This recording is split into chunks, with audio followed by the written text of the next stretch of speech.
everybody, welcome back to my channel. Thank you so much for joining in on my journey to becoming a single mother by choice. So I'm Veronica, if you don't know me, and so yeah, we're just on our way to our first scan of the year. So today is the 9th of April 2024.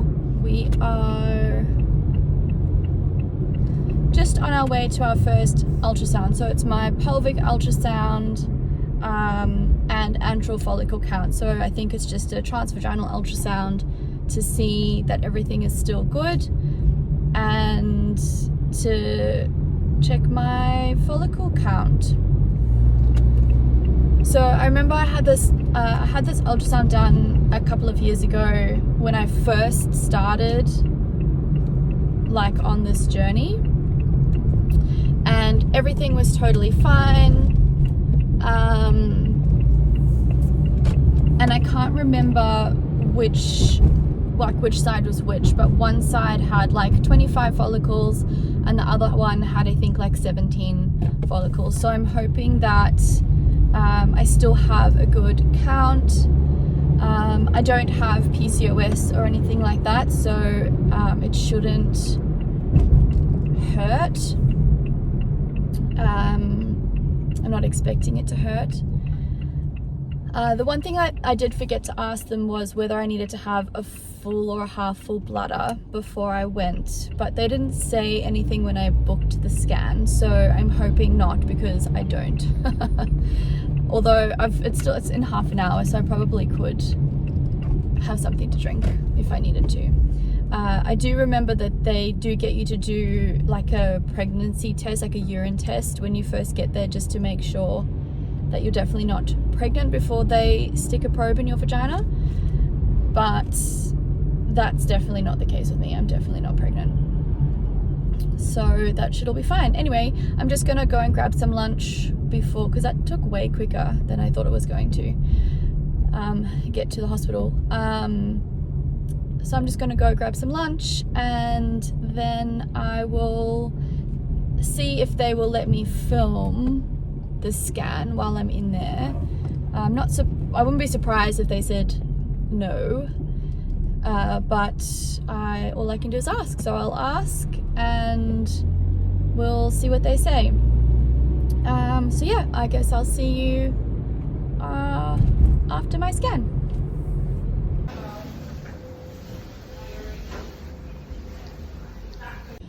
Okay, so scan is done.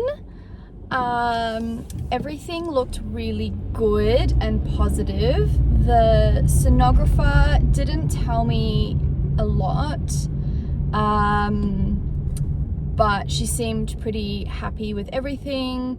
I didn't have to do a pregnancy test. I did have to do a wee when I first got there, so that was helpful. Yeah, so it was a transvaginal ultrasound, or they put the probe inside you to have a look at your uterus and your ovaries and things. She didn't tell me how many follicles were on each side, but I saw that she wrote 20 on the right, which makes sense because I think that was the one that had the most last time as well. And then there was a huge dominant follicle on the left hand side that was already like 16 millimeters big, and I'm only on like day 9 of my cycle, and I normally ovulate like day 14, day 15, so that's really positive. And then there were lots of like other little ones as well. I couldn't count them, she was counting them, so I'll just wait for the report to come back to see what it says. But she checked the mobility to make sure that they weren't fixed, so there was no like endometriosis or anything. So both of my ovaries moved like they should have, and my uterus moved like it should have as well. It's not a painful scan, but it's like a little bit uncomfortable when they're pressing, because she's got to press on your vaginal wall to like get to see the ovaries and things.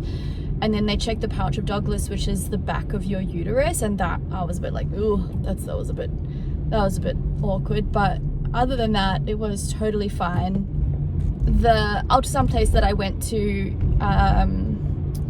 I've been to before, and is actually run by some obstetricians that I used to work with. So when I went out to pay, I didn't have to pay, which was so lovely. So that's always a nice surprise when you don't have to pay for stuff.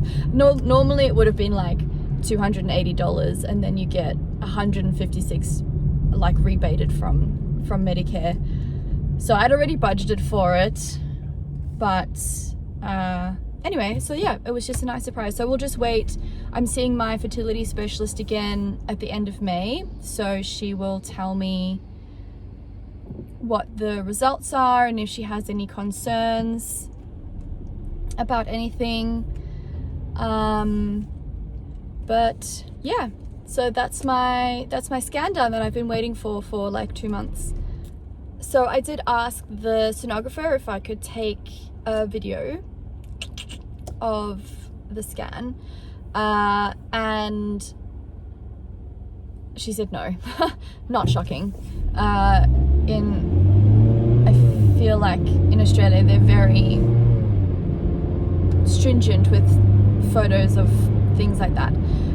Anyway, but she did say that she would leave the screen running for me at the end, so that I could just do like a little bit of sort of what she was looking at, as long as I didn't include any identifying information.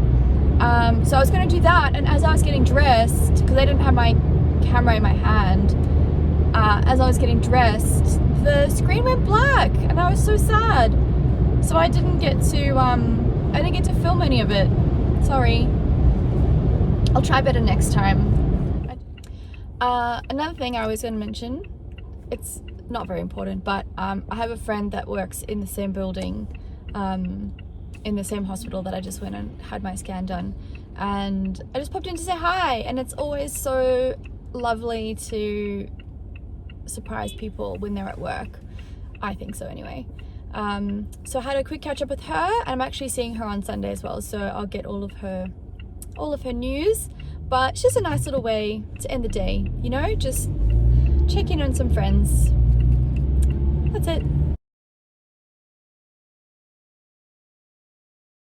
I just wanted to sit down because I realized that I have never actually done any reading into why you have to have the antral follicle scan done.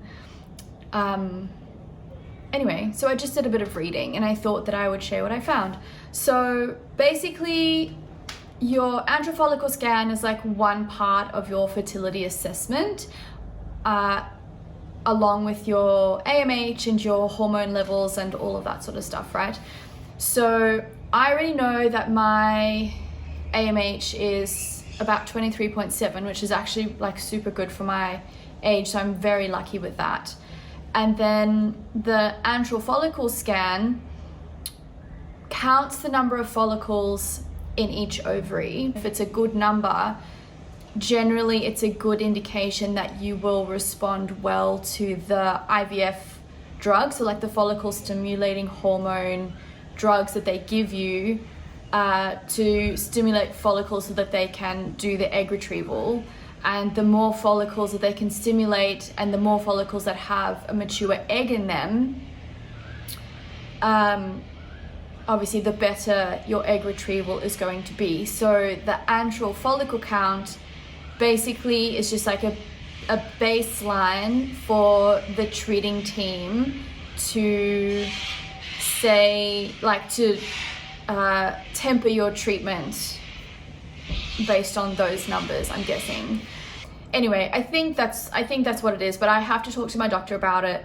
I'm seeing her in May, at the end of May, so it's now the 9th of April. So I'll do a bit more research, but basically the antral follicle count is just a baseline of your fertility to see how well you will respond to medications, and the more follicles you have, the better you will probably respond to medications, is my understanding. So anyway, I hope that helps. Thank you for watching.